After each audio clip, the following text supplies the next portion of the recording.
if somebody has if somebody has back issues, we tell them not to step back so far, because a physical therapist will even give somebody a small crescent pose like this to stretch the hip flexor. So it's not going to be terrible for somebody to do this even with the back issue, as long as they don't step back very far. If they have an acute back issue, something just happened, and they can barely move like Tony when he first came, then he wouldn't do this at all. He would just do the reach up and feel the stretch without stepping back entirely. But that's rare. I would say step your left foot underneath the chair. Oh, first of all, I would tell them to have all four legs of the chair on the mat, because often the chair slips. And the common error is to be too far away from the chair. So step your left foot underneath the chair. Step your right foot back in the right lane of traffic. Look down. See that you have 3 lanes of traffic and that your right toes are pointed straight forward. A common error is to have the knee too far forward.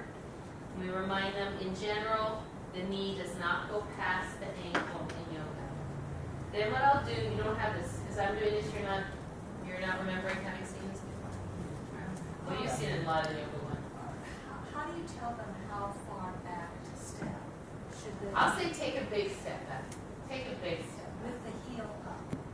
Well, I wouldn't say with the heel up, because you can't negotiate from the heel. I'd say step back so that your toe is only on the floor, no heel on the floor. Yeah, does that make sense? What I usually do is I say, in this practice, we're stretching our hip flexors, but people don't know where hip flexors are. So I'll say, run your hands up the front of your thigh until you feel the place where your thigh meets your pelvis. Inevitably, they'll go over here. So then you have to say, run. That's why I do hand up the front of your thigh. Lean forward. When you do that, you'll feel a release of stretch. Keeping the front knee bent and the back leg straight.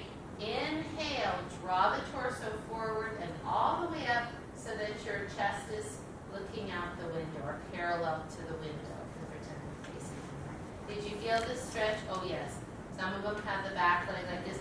As best you can, press the heel back.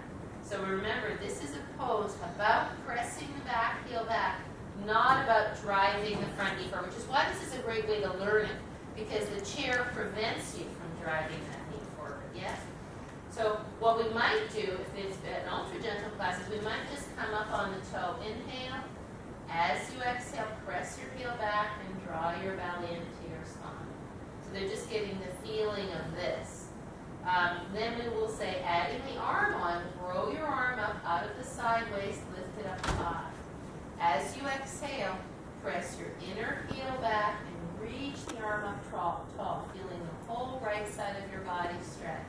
A lot of them will have the arm over here. Make sure you wrap your arm into your head, bicep toward head, and lift it up. Now, every once in a while, you get, particularly if you're teaching somebody's cancer or something, maybe they had lymph node removal, so they can't get much movement in this arm, and they're kind of like this. So this isn't helping at all. It's not doing anything. In fact, it's distracting from it.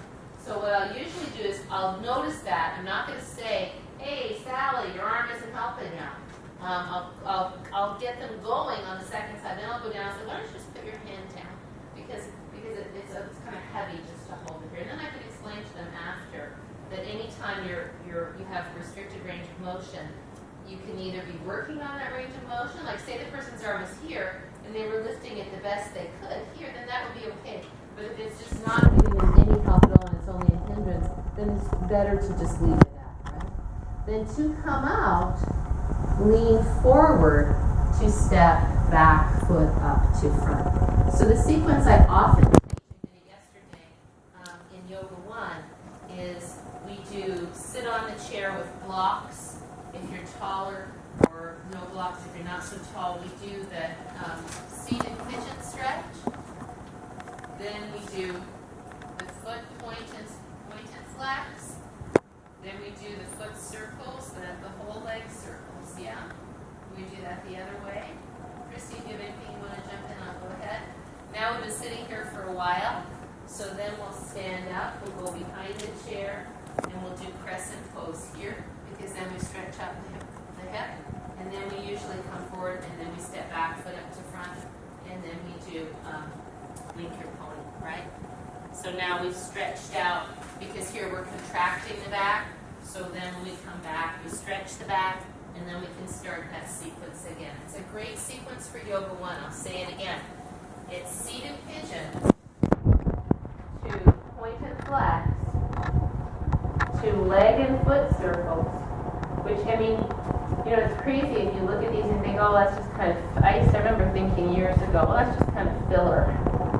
But, you know, it's really not. And it really does strengthen your ankles. It's really important for proprioception. And it's fascinating how many people by the age of 50 and 60 have about that range of motion in the ankles. Not very much at all. And these are not people, even people who are very athletic, like bicyclists. And they always have their feet locked in those shoes. So now they just don't have much ankle range of motion because all of their exercise involves having the ankle in a flexed position. Does that make sense? Yeah? So all of this is good for everybody. You could put this in a Yoga 3 class that people would learn something, yeah? So from there, stand up and crescent pose and wink your pony, yeah? Okay, so then you come to Yoga 2. Like yesterday at 4:30, we had an interesting group because we had somebody who had just had massive back pain for a week and not come to yoga. We had people who had been there the night before. And then we had somebody who was in her first Yoga 2 class, had nicely come to some Yoga 1s to learn, but wanted to move on with Yoga 2 skills. So one of the skills that we went over was coming to crescent pose in the Yoga 2 way, which would be, we finished our downward facing dog or Chakravakasana, which are Yoga 2 skills. Then we put the blocks up front. We step the right foot between the blocks, and you'll see the blocks are all over the place. So make sure the blocks are underneath your shoulders on either side of your foot. Very common error to have the blocks way out front or blocks way back. Blocks are generally on either side of the foot in line with the tip of the big toe. That's usually about right. Then we say, turn your left knee and turn your left toe and lift your left knee off the floor. Look down. And that look down instruction is really, really important, right? Because they think they're in a great position, but their foot is crossed behind, right? Look down and see that your toes are pointed straight forward, reaching your heel for the floor. A lot of people will step too far back. For crescent pose, the beginning of crescent pose is not high lunge. I think in some of our sequences we had high lunge, crescent pose. Step forward to high lunge for crescent pose. Two separate things, right? Because high lunge is much further back. Here, in preparation for crescent pose, my hip is in flexion. It's not in extension. It's going to get into extension when I come up. And so we put one hand on the thigh. We put the other fingertips on the block. Why do we do that? Without their hands. Yeah, so they start to get used to it. Because if you just say sweep your arms forward, they do this, right? So by doing this and this, now you shift the weight to the midline. We're always trying to get the weight back into the midline. From here, there's two ways to do it. If they're less able, I will keep this hand on the thigh, and I'll come up here, and then I'll join. But in general, I'll go, and I do it pretty quick because they're not strong enough yet, right? So if you do it too long, their hip starts shaking. So I'll go right hand on thigh, left fingertips on the block. Left arm reaches forward, right arm joins it, push with the right hip, come up on the left toe, exhale, press the left inner heel straight back as you bend the right knee. Does that make sense? So now you're giving them a little bit of support here, and then you're letting them use a little bit of momentum to get into crescent pose. And then we're going to come to something else. I'll always come up and down on the toe a couple of times so they get the feeling of the back leg pressing. Because what's the common error? Lunging, right? So we try to say that it's not a lunge, but it's really a back leg, like a heel pressing back like a piston. Right, if I'm just teaching this for the first time, I'm not going to do the palm tree thing. Because it's already a big deal for them to be there, right? So from here, open the arms, feel the hip shift back. So if you teach like this, you'll always be teaching arrow pose in between, right? There'll always be that moment where you pass through arrow pose. What would be a good thing to come after this for yoga 2? It's just so natural, right? Because those hamstrings are contracted in crescent pose, holding up that bone, and it just feels really, really good to come into hamstring stretch here. Then what might I do?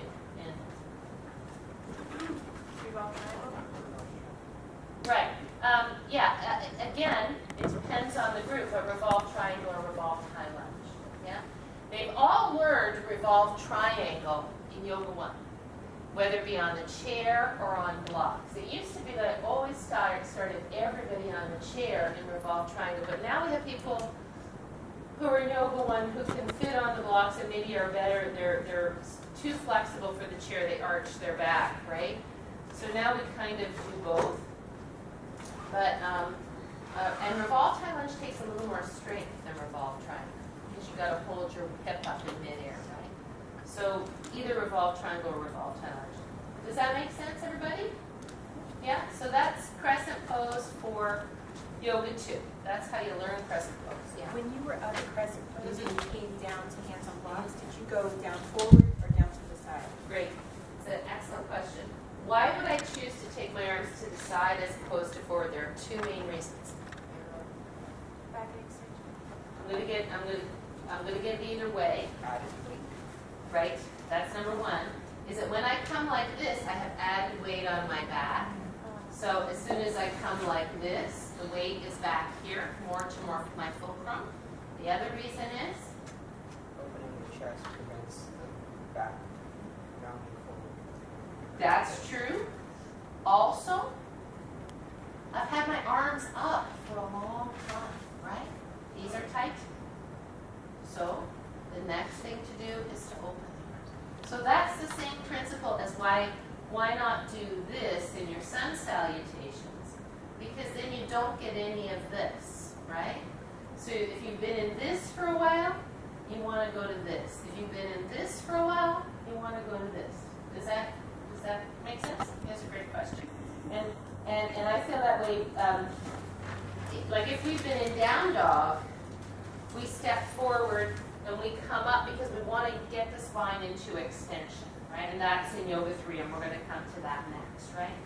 So in Yoga 3, coming to crescent pose, we're stepping forward from down dog, generally, not always. In Yoga 2, I might do down dog, but I'll come down to the knees, and then I'll step here. Because in Yoga 2, we're just trying to teach them how to move from the floor to the poses, right? So I probably would not step forward from down dog yet, because I just learned how to do down dog. Down dog and down dog one leg up are Yoga 2 skills, provided they've learned how to do down dog and they can do it, yeah? Okay, so, sorry. No, one leg could come back and up in Yoga 2, but you could, but you should, in general, don't step forward with it from there. Stepping forward from one leg back and up would be Yoga 3. Does that make sense?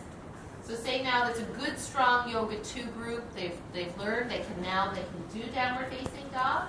So one way, because in every pose you're trying to put in something in every practice you're trying to put in something that's challenging, right? So now you've got a bunch of Yoga 2s who have been doing downward facing dog. They can do it. So now today the challenging element you put in is taking that other leg back and up. In which case you would make sure they had warmed up their shoulders, right? And warmed up their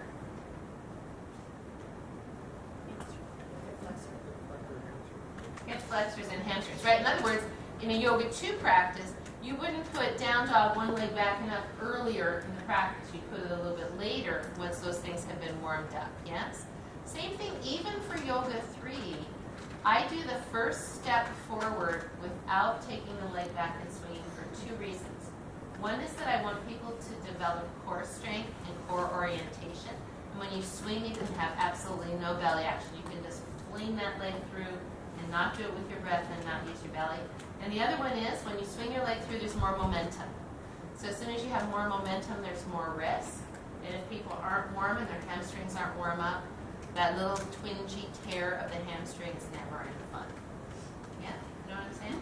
So even in Yoga 3 practice, I would for sure get them a little bit warmed up before I take back leg stepping forward. Okay, but now, and that's why we do this, in fact, in Yoga 3.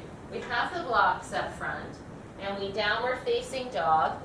And the thing I've been working on with the Yoga 3 people is to do bend the knees, inhale, right foot forward, exhale, sweep the arms forward, inhale, exhale, press the heel back, right? And the reason that we do that is to teach that efficiency of breath and movement. So everything isn't fiddling, right? Repeat it one more time. Sure. I'll just say it. In from downward facing dog. Bend the knees, inhale. Right foot forward, exhale. Sweep the arms forward, inhale all the way up to crescent pose. Exhale, press the back heel back. So that's truly vinyasa, right? Because vinyasa is that flow from one movement to the next. And that's why it's helpful, especially if you've had a moment, you've come from crescent pose or from down dog, to say, put your blocks up where you're going to go. So they don't get, and I'm as bad as anybody. I get there, like, oh, I forgot to tell you to put your blocks there. Now you're going to come to hamstring stretch and their blocks are somewhere over here. So if you can get the blocks up there before, then they have them right there. Does that make sense? And so,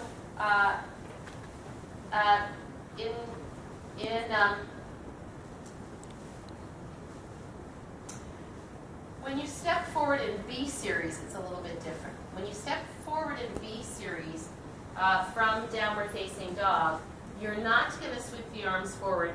You're going to take the arms to the side because you don't straighten the leg. Because B series is a practice overall that goes on one breath. Every movement happens on 1/2 breath, right?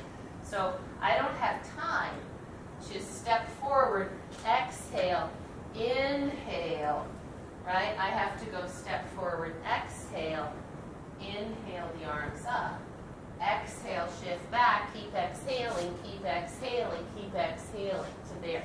Yeah, so that's a long exhale. So on B series, the arms come to the side, but in general, I really like the arms forward because it's so useful in so many practices. So if you're here and you're doing something, you step back, and now the arms help you bring the torso up, right? So if we train that kind of right from the get-go, we have it available for all of the flexion extension stuff that's still to come. Does that make sense? Why do we lift the arms up in crescent pose anyway? Why don't we have them to the side? Increases the stretch on the Increases the stretch on the iliopsoas, yeah. Because it It's a counter action. because it lifts the lats, right? When my arms are here, it lifts the lats. When you lift the lats, it lifts the rib cage, and when you take your arms here, it releases, right? Because as soon as this comes up, the quadratus comes with it, the ribs open more from the pelvis, then you get more iliopsoas, right? The main reason to take the arms over the head is to lift the rib cage up, right?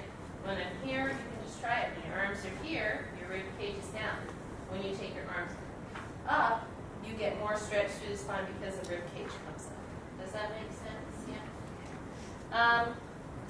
Crescent pose at the wall. Why would you teach crescent pose at the wall as opposed to on a chair?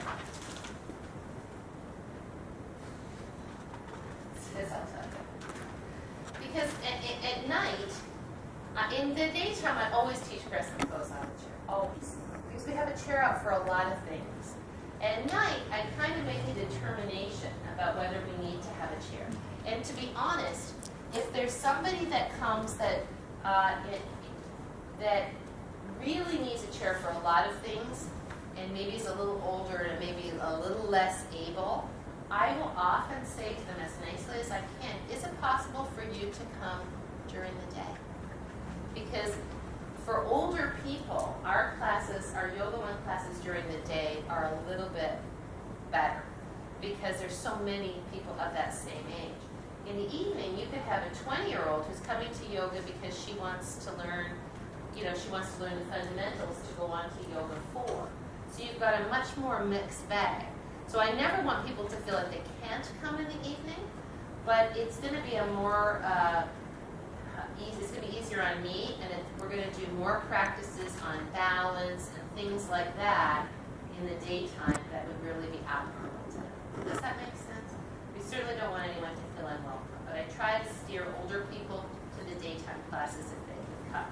So, that said, say I'm teaching Yoga 1 and I haven't got chairs out. But I think, let's throw in some crescent pose here. I've been over these hips a lot and I don't want to go get a chair. The wall works really well. So, have we not done this? I think we have. I don't think so. No? I think Mike does this a lot. So, left toes to the wall. Same thing. Most people will put their hands too high.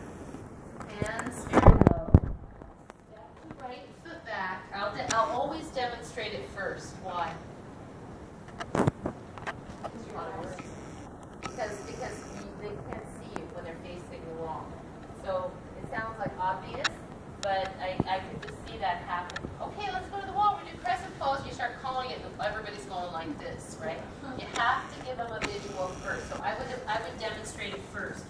And I would say, you see that my feet are 3 lanes of traffic, my toes are pointed forward, and then what I always try to do is, if I know there's a common error, which the common error here is to put your hands, I'll say the common error here is to have your hands too high. Don't put your hands higher than your nipples. Try to say something memorable, right? So hands lower than nipples, and I know that your nipples are lower than that, whatever. All right. So the left knee stacks above the left ankle. It doesn't go past the knee. And as best we can, we try to pull the hip back. From here, we come up on I might have to do the same thing. We're going to feel the hip. We're going to bring the torso upward. We're going to feel the hip stretch. This is what we're stretching. Row the arm up, come up on your toe, press your heel back. Don't let your knee drive into the wall. After I will never tell them first that we're going to put the second hand up. I will never say that. Guess what? They'll immediately go there, right? So as they're doing it, then I'll say, if you would like to, you can take your left hand off the wall and reach both hands up. Right? So it's kind of a nice way to do it when you don't have a chair.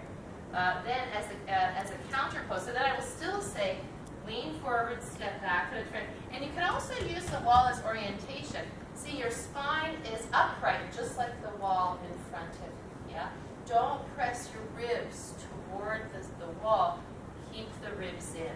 A great preparation for teaching crescent pose in any situation is having already just reviewed or gone over the 13 inches, right? So maybe you've come up on your toes and you felt that this doesn't expand. Just like we did when we were coming up and down on our toes, don't let your 13 inches expand to 16 inches. Keep the ribs in, keep the rib drawer in. Does that make sense, everybody? So that's kind of a good preparation for that.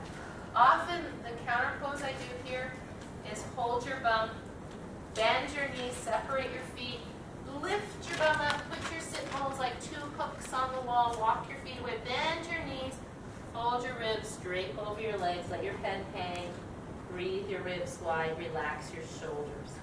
To come up, bend the knees, hands on thighs, extend the spine. Okay? You could roll up too. Have people that don't have back injuries, you could say put your hands on your thigh. I wouldn't roll up like this. Why? It's a lot of weight for a Yoga 1 person. I would just say you could roll up bone by bone, like cat stretch. If it was the right group, no back injuries. Anybody with back, posterior back injuries, no good. So that's another way to teach crescent pose. Yeah? Is this working for you, this way of doing it? Yeah. Because then you get a chance to do it. And then you're walking around. And as you're calling it, you're moving, because the common error, of course, to put the foot behind. You're checking if lot of people will go way too distant, so then you're asking them to step up a little bit. Some will look up, some will look down. You'll see that. Okay, so that's crescent pose, I think. Is there any more things to crescent pose that we need to know? When would you add the palm tree? You kind of dismissed it in level 2 as not adding it, Oh, so would you Great add that? question. Good, yeah. No, I would put it in yoga too. Yes. Would you teach it in yoga 2 or put in yoga 2? I would teach it in yoga too. So, but I wouldn't teach it right off the bat. Say this is the first day that everybody's learning to do crescent, and by that I mean the majority. There's one person who's already done it that's different. Then, now if it's a group that we've gone over crescent, we kind of know crescent a little bit, then we can say, now let's take the left, put your left hand on your left hip crease, pull the hip crease back. Because there's two main reasons to do palm tree. One of them is to engage the gluteus medius on the front leg. And the other is to increase the stretch here and the stretch of the sideways. And of course the common error is to get too much rotation or to bend over too much. It's really just an expansion of what you're doing here. This would be just fine. And then the reason to look down is to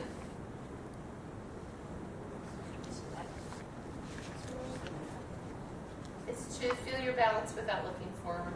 Because my trapezius isn't, minor, it doesn't, maybe a little bit of levator scapula. It's to feel your balance without looking forward, right? So you have to negotiate a little bit, yeah? Okay. So that's crescent. Do Virabhadrasana 3.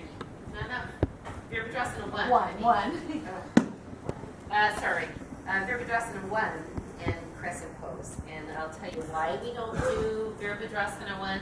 And we try to have none of our teachers do Virabhadrasana 1 because then we're consistent across the board. It's not that I think Virabhadrasana 1 is terrible. I just think that Virabhadrasana 1 is a Yoga 4 plus pose to be done in a way that's healthy and productive. So here's my spine as a beginner in crescent pose. As a beginner, maybe my hip is a little turned out. Maybe I haven't quite got that heel 100% straight. Here's my spine in Warrior 1 as a beginner. Do you see the problem? Yeah. Because they don't have the freedom through here or the flexibility to turn. And as soon as I did that, I could feel my medial meniscus get squished, which you can't feel necessarily because you don't have a medial meniscus injury. But when you have a medial meniscus injury, you feel it immediately. And so I was never aware of how much pressure there is on the medial meniscus in Warrior 1 until I hurt my medial meniscus. And it's not good on that. So you get people coming in and they've been practicing yoga for years and they go like this. Right? It takes no skill to do this. You could get a lady from Leisure Village to do this. Because there's all the weight is in the back leg, so there's no balance required. It's a shape. It's not doing anything. The hip isn't pulling back. The only thing maybe that's going on is the arms are lifting. Well, you can lift your arms standing like this. So if you're doing Warrior 3 as an advanced practitioner, you can get that hip way back, and you can get your pelvis around so that your spine isn't torquing to come around forward, then that might be okay. But that's not most people. And it's fascinating to me when people who are advanced practitioners who've been doing Warrior 3 forever, and you get them into crescent pose, which isn't that hard, and they're all over the place because they've never had to negotiate here because everything is standing in the outer legs, right? And those are often the people who aren't very good at Ardha Chandrasana either. They kind of do the balancing thing because again, they've never had to negotiate with the inner legs, never had to ground, which is really required in yoga and in crescent pose. So for me, I would prefer that we teach crescent pose. I think the benefits far outweigh the risks. If you want to, you're teaching the Thursday night class, Yoga 4, and you want to play around with it, But I'm not, again, I mean, Anthony comes to you before Thursday night class, and again, if you were doing it and you wanted to kind of play around with it, do it slow. So like, how does that work? Okay, well, how am I feeling in my knee? Am I able to get around? What if I go wider? What if I go? And you really use it as an exploration. I'm not against exploration. I think that's really good. But to just bounce through it and see people doing all kinds of sort of primitive imitations doesn't really serve anybody. So that's.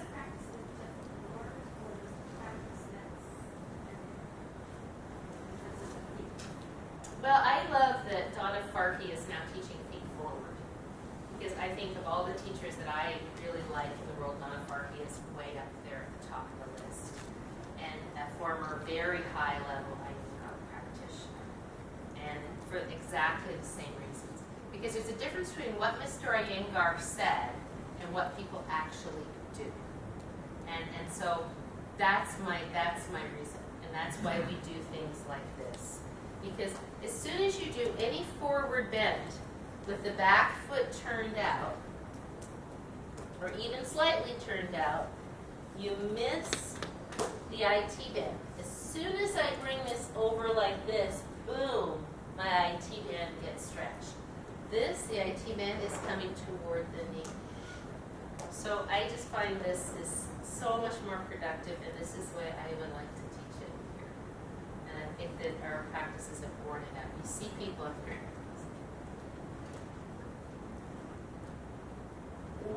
What is being done here? Nothing. It's a shape. It has no biomechanical value, right? So we want to teach things that have biomechanical value. Kneeling crescent pose, Dawn asked about it. And I like kneeling crescent pose a lot.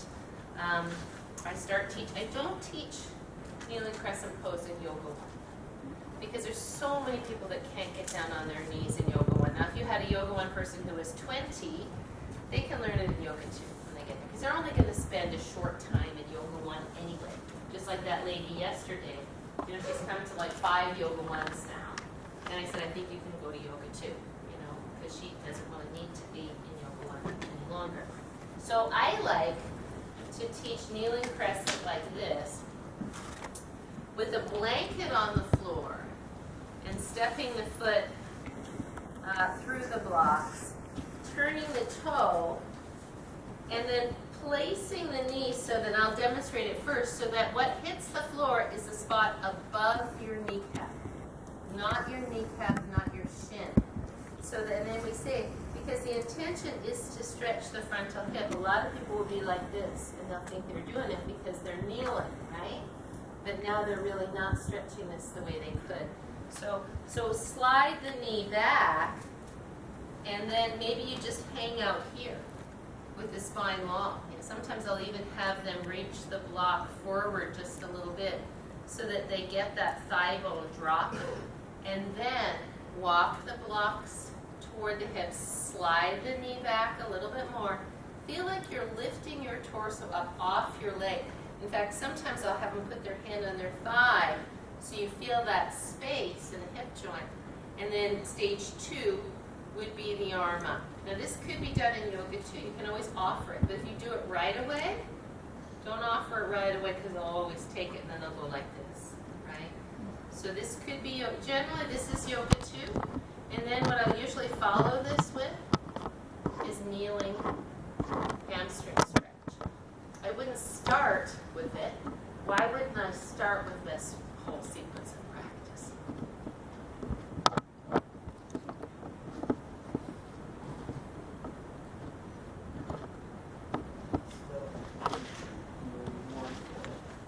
Right.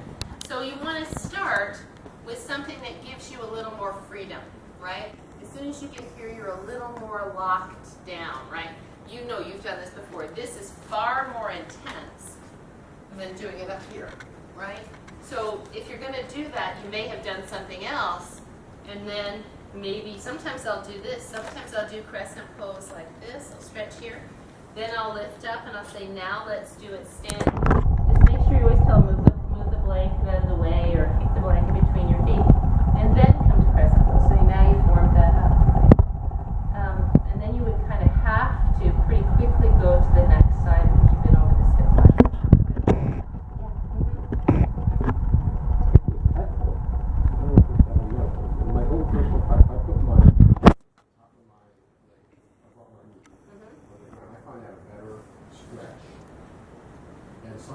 not fool, you can't fool around with, then a crescent pose, which you can adjust your leg back a little bit and kind of move off to it.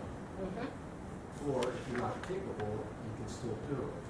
So I find it almost a hard pose to do kneeling. Well, that's what I mean. Yeah, it's harder. Yeah, more than yoga too is, to me, it's a more vigorous stretch on my body. Absolutely.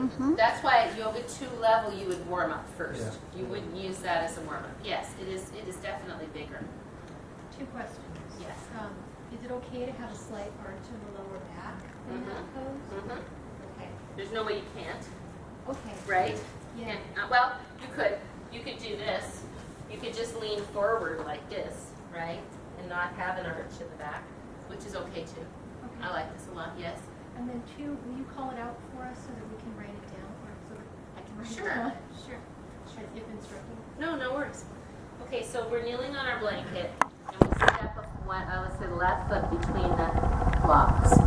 We turn the right toe so that we lift the right knee off the floor, and maybe we walk the right foot back a little bit. If you walk the right foot back a little bit, then they're more likely to come down above the kneecap. If you're up here like this, they're more likely to come down right on the kneecap. So wiggle your right foot back a little bit, and then here's the other direction. Pull the chest forward. If they go like this to put the knee down, the knee will come down. But if they pull the chest forward and press the heel back to come down just above the kneecap, you're more likely to get that. Feel your thigh bone sinking toward the floor in the hip socket. And then I do like this. Just walk the blocks forward and feel your spine get long. Feel the thigh bone sinking in the hip socket in the hip flexor stretch. It's kind of a nice way to start. And then you walk up. Walk the blocks back toward the hips. And if I knew I was going to do this, I would have talked maybe in coming up and down on the toes about drawing the belly into the spine. Because I'll say make sure that your belly isn't hanging here because it'll pull on your lower back. Feel like you're lifting your belly up off your thigh, then grow the arm up past the ear and feel that hip flexor. So you can see why that wouldn't be really a Yoga 1 practice, right?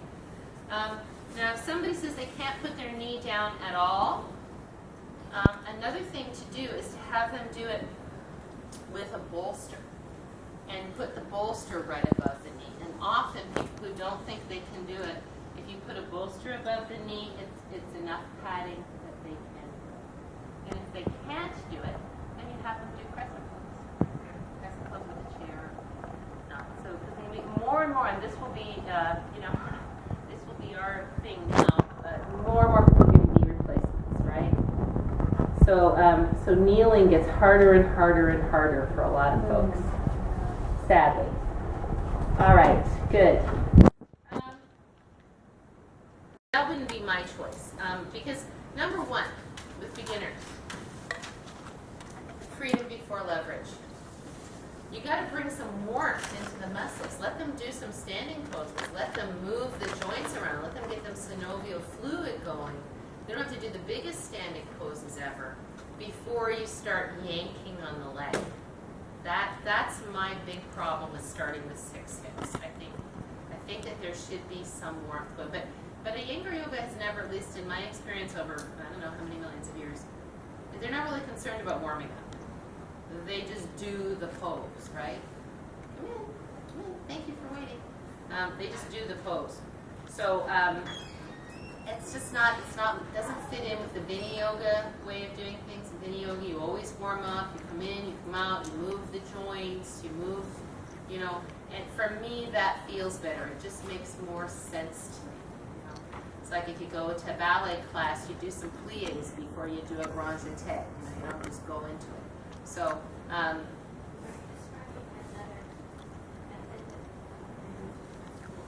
right. No, 6 hips is a practice that I'll show you. It's strap stretching. It's 3 different ways, but you do it on 2 legs, so it's 6 total. Yeah.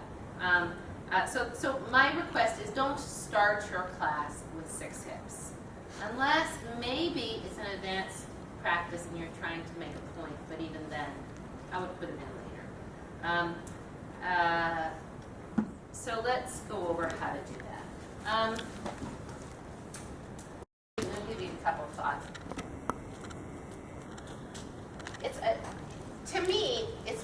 extremely valuable to strap stretch if you're at the wall, so that you can ground the bottom leg. And you see people all over the place. They're in gyms and they're wherever, and they're going like this.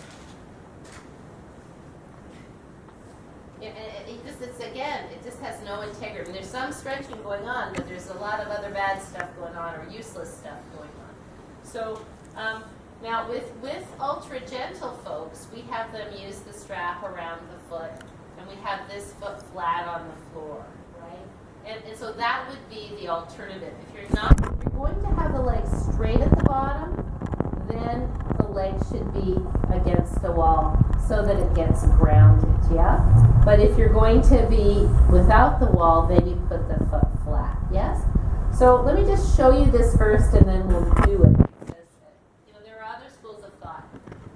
Where does the strap go on the foot? Some people say at the heel because it grounds the femur more in the pelvis. Some people say on the ball of the foot. I prefer the ball of the foot. Is that what you do?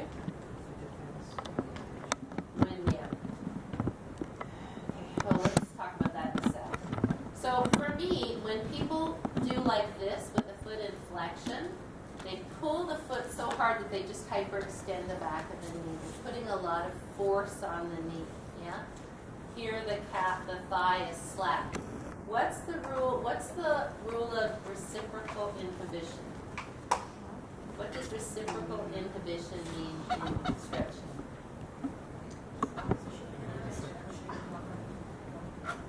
Close. One muscle group is active, the opposite antagonist muscle group has to release or Right. allow. Right. One set of muscles contracts, the other one can release, right? One inhibits, and the other is released, yeah? So here, if I use the Barbie foot, which is my preferred position for strap stretching, my quads are engaged, and it gives me a stability to the knee. So generally for me, people will feel better stretch in the hamstring here with the Barbie foot. Here they'll feel it mostly in the back of the knee. So I prefer a Barbie foot for a strap stretch. However, what do you think the problem with that is? Most people can't find a Barbie foot upside down if you broke their arm to get them together. So, again, this is one of the reasons that I don't really like strap stretching. Because you get people that are doing this. The other reason I don't really like strap stretching for beginners, maybe you can tell me a way around this, Anthony, is that so many beginners cannot get their legs 90 degrees. So they're like this. So then the only way to get them to do it is to bend their knee, and then they try to pull the shin this way, which was okay. But inevitably, they pull the leg too far, and the hips. I'm not sounding very positive about it. Any thoughts on beginners?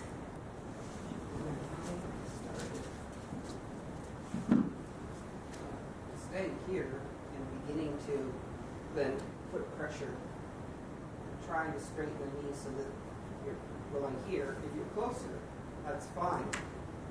Or pulling this way, Yeah, like this, yeah, is plenty. Not Yeah. messing with the strap at all. yeah. Look at his position of shoulders and head. Do you think that most beginners, and look where his leg is. Now, if you're a beginner, and you're as like most of our beginners, this is where your leg is. Right there. Right. So now you got to bend the knee, and then you're going to stretch. Yeah. And then you probably most of you are probably about here. That's Right. it. Right. And they're trying to push the heel up. And most of them just don't have the proprioception to do it. Now there is a PNF stretch. What does PNF stand for?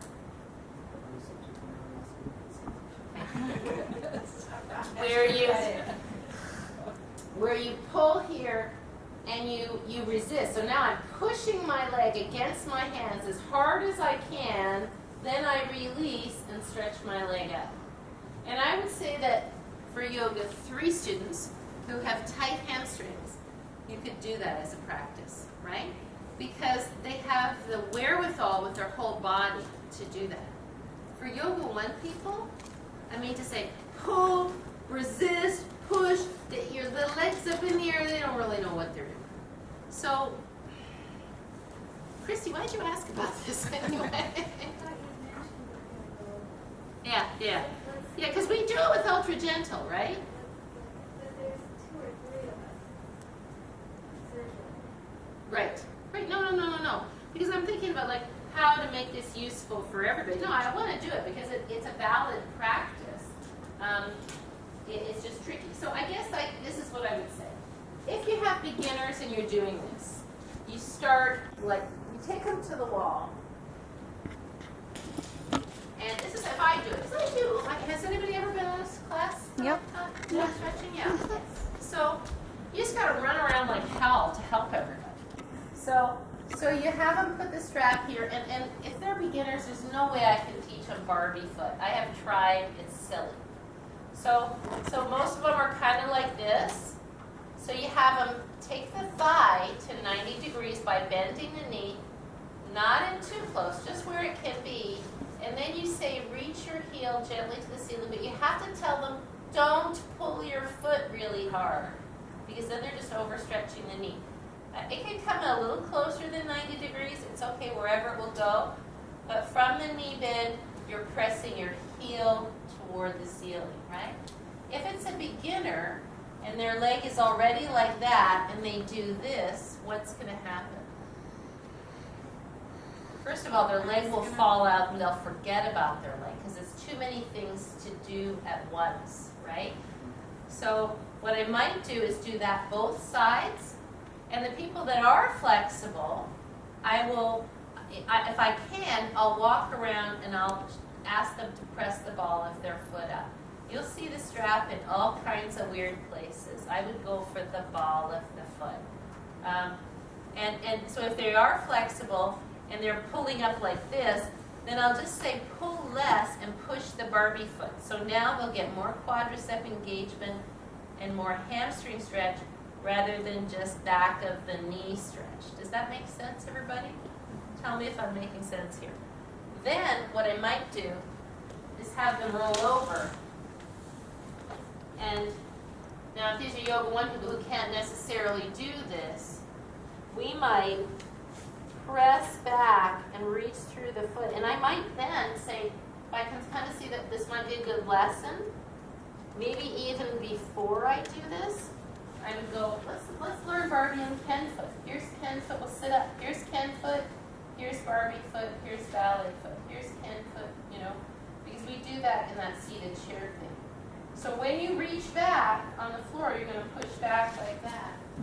So you try it with a strap, and then you try like this, reach back. So now I'm stretching the hip flexors and contracting the hips and the hamstrings.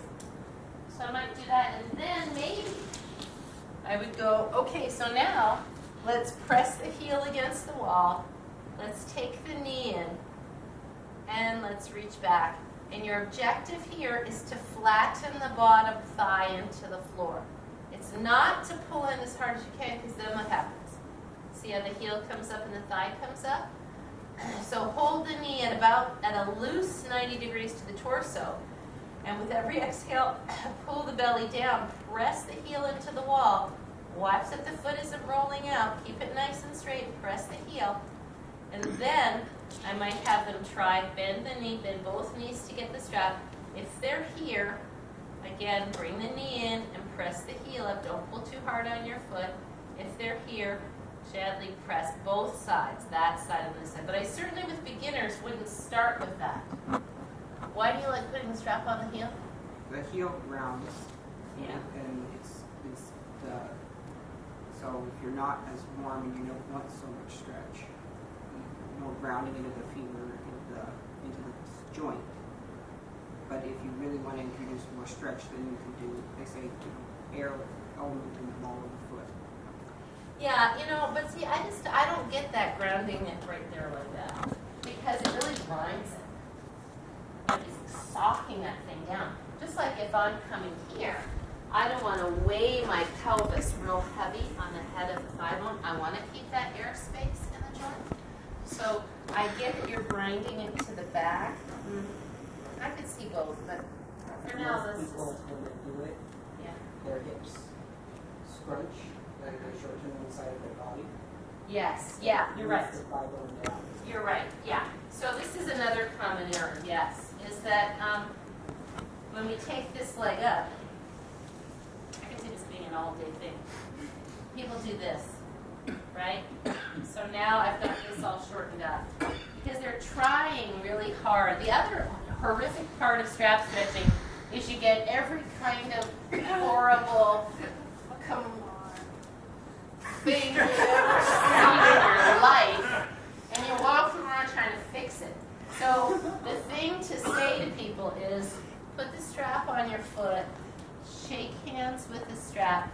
Even before we do it, I'll say, let's pretend we're shaking hands with both hands. This is where we're holding the strap, or I'll have somebody hold this side of the strap. Pull with your back to hold the strap, because you see everybody like this. Yeah? So that's kind of useful. I like that part a lot, because it's a skill that you're going to use in the rest of your life a lot. I would suggest that if you're going to teach strap stretching, you don't do it with Yoga 1 students to begin, until you feel really comfortable with running around really fast, because there'll be a lot to do. Does that make sense? Yeah? Because like Chrissy says, when we do that in Ultra Gentle, there's 2 or 3 of us in the room. So that's the first part of the 6 hips, right? The second part of the 6 hips, turn, we'll do this maybe, takes the hand up the thigh. Now you could do it like this, but it's not really good. For the rest of the 6 hips, you really need to be at the wall. The only place I would do no wall is here like this, just straight, because you can stay relatively. As soon as the leg comes here, you can't really control it, and you certainly can't cross it with that. So leg straight, then you take the leg to the side toward your shoulder. The thigh bone is externally rotating. You might hold it here, right? And is this correct, Anthony? Mm-hmm. Yes? And the leg is coming out toward the ear, and this has to stay grounded, right? Do you think it usually does? No. I did a lot of stepping on thighs for this part. Right? A lot of stepping on thighs. So people do this. Right? Which, again, look, if you're a Yoga 4, I can do this and it actually feels kind of good to me. Because I know where to stop. I could take my foot to the floor and I would create extreme dysfunction in my SI joint. But here, if I just go here, I'm okay, yeah? So again, in Yoga 4, you could go there. But in Yoga 3, if you can get this close, usually it's here. And if you're here, better to get a longer strap and have your elbow on the floor than to be like this, right?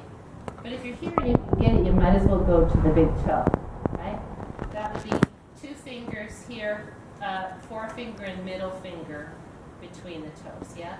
This, you could do here. You could I do this sometimes. I bring the knee here, I pull the ribs around, and then stretch. That, to me, this would be Yoga 4 practice. Maybe Yoga 3, maybe, yeah?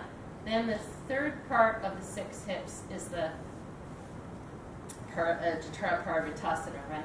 So on this one, you do use a Ken foot because you need the stability. You turn the leg in. And this is the one that I do like for we do this in Ultra Gentle, right? Because the nice thing is you can even do this with a bent knee. You still need a wall, and you're going to get lots of stretch here. You don't have to go very far. And then you can bend the knee and straighten, yeah? Common error is to hold the strap with the wrong hand. What else? What I else? always like the variation we taught on Thursday night with this partner with the second strap holding back. Oh, yeah. That's a good one. That's a Yoga 4 practice too, yeah. But those are kind of the ways to stretch with the strap. Anything else? Well, not the place, but you can do the Thursday night thing, Mhm. 2 straps. Yes, one on the head and the foot, yeah. Yeah. I like With squat bent knees. the strap. Mm-hmm. Around the waist and the feet, and then relay back. You like that? I do, but it feels good. You know, again, I guess it's because I'm as a practitioner, I can see that you would like it.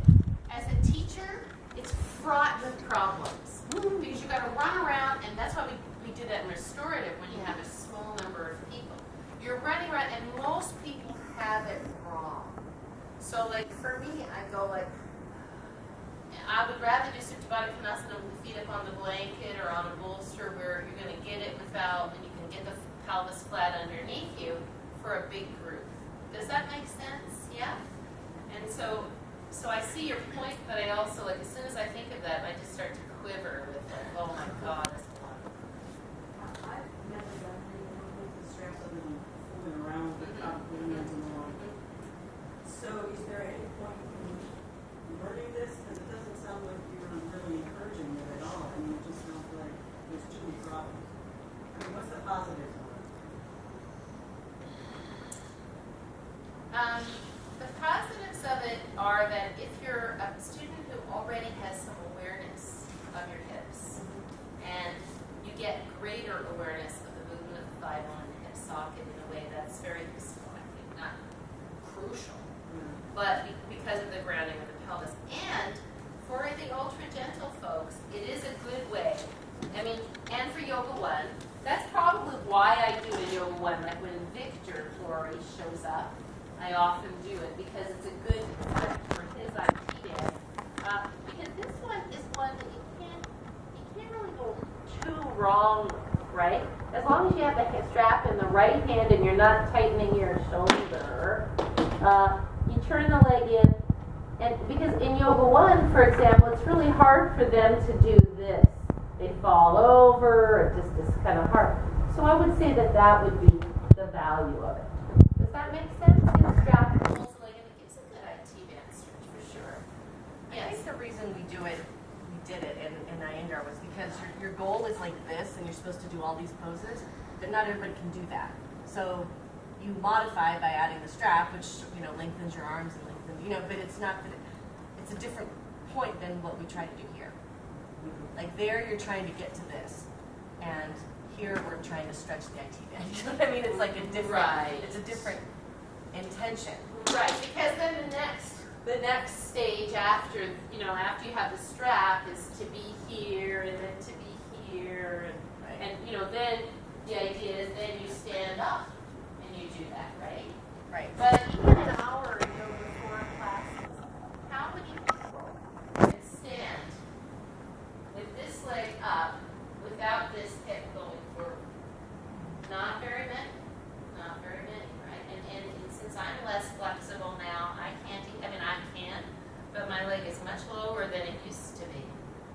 And it's a very interesting thing to me because I have so much of a healthier back now than I ever used to have before. But standing with my leg in needle pose here was very easy for me, right? So now I go like that and I go, oh, why are you there? Go up, and it won't. But I have no SI pain, I have no sacroiliac problems. So I'm not sure that that actually looks good to me. Let's look at these pictures. This is great.